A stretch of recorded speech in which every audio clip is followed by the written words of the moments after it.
सबसे बड़ा बेरोजगारी मुद्दा है भैया। महंगाई, गैस सिलेंडर, हम लोग स्टूडेंट भैया, 1000 1200 का दलाल के थ्रू सिलेंडर लेते हैं। पहले 400-500 में हो जाता था। बेरोजगारी मुद्दा है। चांसेस 2024 में अभी तक कुछ नहीं है। मोदी जी आएंगे, लेकिन क्या करें, कोई ऑप्शन नहीं है ना। अब राहुल गांधी भी अच्छा काम कर रहे हैं, धीरे धीरे मतलब अपना ग्राफ आगे कर रहे हैं, लेकिन 2024 में ये उम्मीद है कि मोदी जी आएंगे। देखिए, होनी चाहिए या नहीं होनी चाहिए ये तो खैर रिजल्ट आने के बाद पता चलेगा, लेकिन पॉलिटिकल पार्टी तो मुद्दा बना रही है, विपक्ष तो मुद्दा बना रहा है। 2024 के चुनाव में यहाँ पर किसकी जीत होगी, किसकी हार होगी, इसको जानने के लिए हम लक्ष्मी नगर पहुँच चुके हैं। यहाँ की जनता से जानेंगे कि आखिर उनके जमीनी स्तर के मुद्दे क्या रहेंगे और किस तरीके से जो है वो यहाँ पर वोट करते हुए नजर आएंगे। दर्शकों, यहाँ पर सवाल ये उठता है कि इंडिया वर्सेस जो इंडिया की लड़ाई है उसमें कौन जीतता हुआ नजर आएगा। तमाम लोग यहाँ पर मौजूद हैं। देखिए, आप रात का समय हो चुका है, घर से लोग निकले हैं शॉपिंग करने के लिए, कुछ खाने पीने के लिए, तो इनसे ही जानेंगे आखिर कि वह क्या सोचते हैं, क्या जानते हैं। एक तरफ संजय सिंह गिरफ्तार हो जाते हैं, मतलब इंडिया अलायंस का सबसे बड़ा चेहरा जेल के अंदर पहुंच जाता है, तो दूसरी तरफ राहुल गांधी फिर से तैयारी कर रहे हैं भारत जोड़ो यात्रा की, और यहाँ पर देश के प्रधानमंत्री नरेंद्र मोदी फिर से जो है यहाँ पर चुनौती देते हुए नजर आते हैं। तो यहाँ पर देखिए, कुछ लोग मौजूद जानने का प्रयास करेंगे कि आखिर उनके मन में क्या चल रहा है, क्या मुद्दे हो सकते हैं। सर, आपका नाम क्या है? मेरा नाम एहतशाम हुआ। सर, 2024 का चुनाव नजदीक है, आप क्या क्या मुद्दे आपके रहेंगे इस बार? सबसे बड़ा बेरोजगारी मुद्दा है भैया। महंगाई, गैस सिलेंडर, हम लोग स्टूडेंट भैया, 1000 1200 का दलाल के थ्रू सिलेंडर लेते हैं। पहले 400-500 में हो जाता था। बेरोजगारी मुद्दा है। ये खर्च हो जाता है आपका महीने में, एक महीने में? महीने में 15,000 तक खर्च हो जाता है भैया। रहने खाने और कलम को भी सवा 15,000 तक खर्च हो जाता है।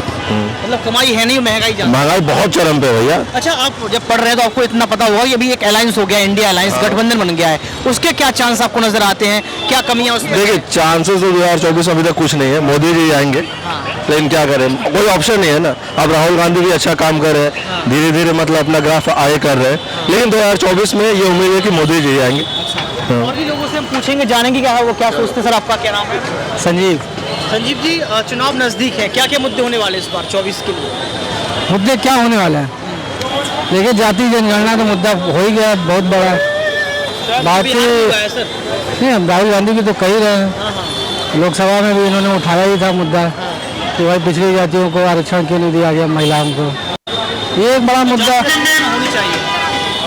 देखिए, होनी चाहिए या नहीं होनी चाहिए ये तो खैर रिजल्ट आने के बाद पता चलेगा, लेकिन पॉलिटिकल पार्टी तो मुद्दा बना रही है, विपक्ष तो मुद्दा बना रहा है। सिंह को लेकर आपने खबर सुनी होगी, उनको जो जेल में डाल दिया गया है, आपको नजर आती है गलतियां?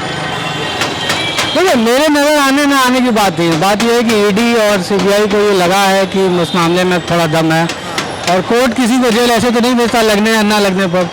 कोर्ट तो किसी को तभी कह रहा है कि ईडी दबाव में है, सरकार, केंद्र सरकार के दबाव में ईडी काम कर रही है। देखिए, ये ऐसा पहली बार नहीं हो रहा। जो भी सरकारें होती हैं, ईडी या सीबीआई हमेशा जो है वो सरकार के ही दबाव में काम करती है, तो ये कोई बहुत बड़ा आरोप नहीं है, ये लगभग सब सरकारों में होता है। लेकिन कोर्ट अगर कह रहा है, अगर किसी को जेल भेज रहा है, तो जेल जो भेज रही है वो ईडी या सीबीआई नहीं भेज रही है, जेल तो कोर्ट भेजती है किसी को भी। 24 घंटे से ज़्यादा कोई किसी को यहाँ इस देश में गिरफ्तार नहीं कर सकता है ना, कस्टडी में नहीं भेजता। उसके बाद अगर कोई गिरफ्तार हो रहा है तो वो कोर्ट भेजता है, तो जो गिरफ्तारी हो रही है वो कोर्ट करा रही है। तो आप ये कह सकते हैं कि जेल जिसको हुआ वो कोर्ट ने भेजा, वो ईडी या सीबीआई ने नहीं भेजा है। अलायंस को लेकर आपको क्या बचा रहा है? इंडिया अलायंस हो चुका है, क्या लगता है उसको लेकर? देखिए, अलायंस ने अभी तो फिलहाल जो मामला है वो थोड़ा दिख तो रहा है उनके फेवर में, खासतौर से जाति जनगणना वाला मामला हुआ है, तो उससे एक चुनौती तो बन रही है, लेकिन अब इसका क्या असर पड़ेगा चुनाव पे, ये तो। राहुल गांधी भारत जोड़ो यात्रा फिर से शुरू करने वाले, इसका कुछ असर दिखेगा? देखिए, ऐसा कहा जाता है कि कर्नाटक के पहले जब उन्होंने पहली अपनी भारत जोड़ो यात्रा की थी, तो उसका ऐसा कहा जाता है कि उसका ही असर था कि कर्नाटक में उनको बहुत अच्छी जीत मिली। और अभी भी जिन 5 राज्यों में चुनाव होने वाले हैं, जो सर्वे आए हैं, प्री पोल सर्वेज आए हैं, उसमें भी ये कहा जा रहा है कि कम से कम 3 राज्यों में, कम से कम मध्य प्रदेश, राजस्थान और छत्तीसगढ़ में तो बीजेपी की हालत कमज़ोर दिख रही है।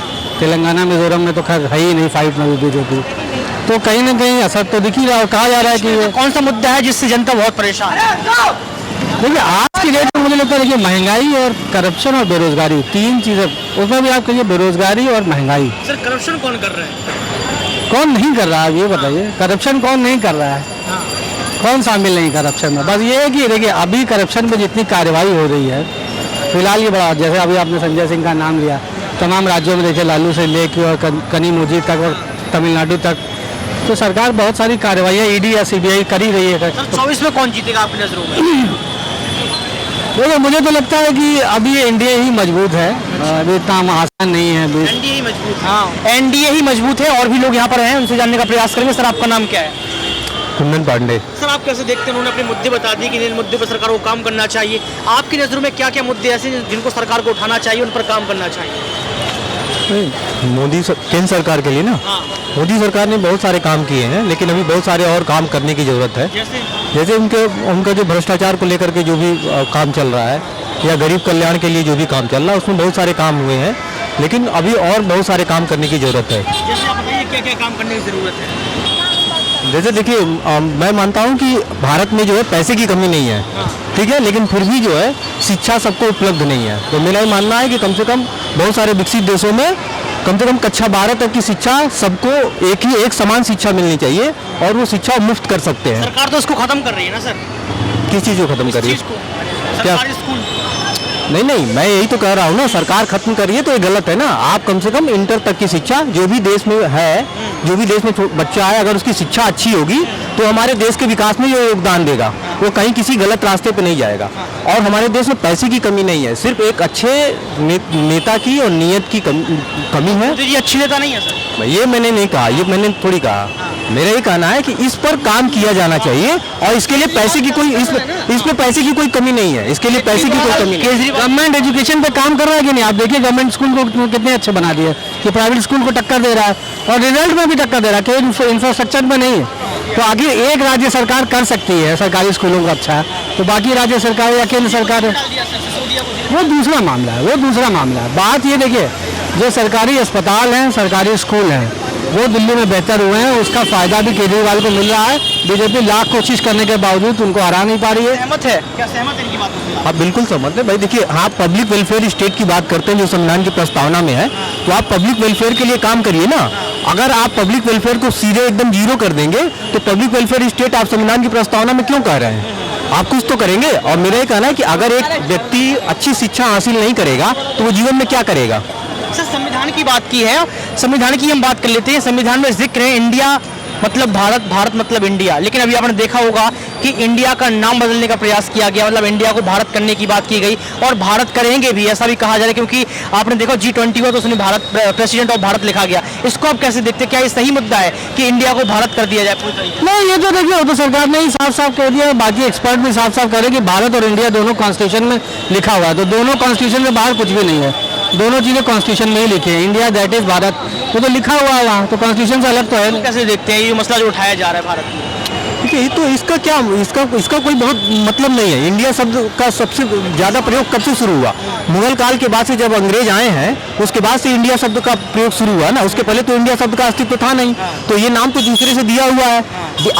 आपका जो नाम है वो आपके घर से मिला है ना। आपको लगता है हटना चाहिए इंडिया?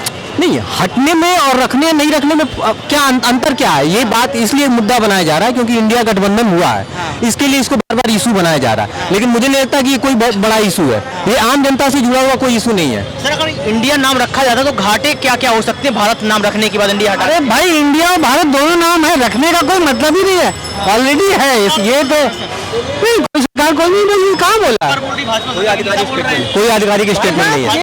बोल रहे हैं ना जमीनी स्तर पर सर। अरे भाई, किसी नेता के कहने से क्या होता है? अगर नाम बदलना होगा, इनके पास सारी पावर है, तो ये 370 हटा सकते हैं, तो इनको नाम बदलने में कितना समय लगना है?